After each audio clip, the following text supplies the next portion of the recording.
On one single day in January 2026, two wildly different foreign policy stories started to unfold. So what can one day really tell us? Well, here it's a fascinating snapshot of two clashing diplomatic styles. On one side, you have a very public crisis, a high-stakes ultimatum thrown at historic allies. It all started with the U.S. demanding control of Greenland, framing it as a matter of national security. The message was clear: help us get Greenland or our rivals will. This set up a real showdown. And Europe's response? They sent in troops, ships, and planes for what they called security exercises. The official line was that this was all about enhancing security in the Arctic. Plain and simple. But the White House saw it differently. They called it a very dangerous game and raised the stakes. And that led to this, a major tariff threat against 8 European nations, set to escalate quickly.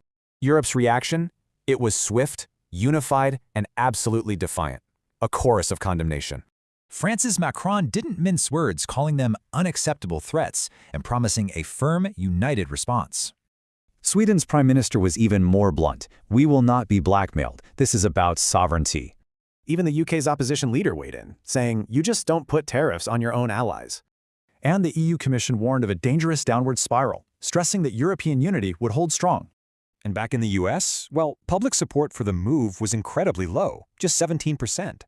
But remember, on this exact same day, something else was happening, far from all the drama. This was the second front. Away from the public crisis, it was all about quiet cooperation.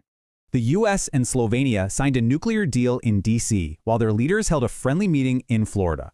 So, what does this all mean? We're seeing two totally different diplomatic approaches play out at once. Just look at this contrast. With old allies, it's threats and tariffs.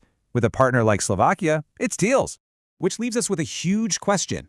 Is this a divided strategy, or really two sides of the same coin?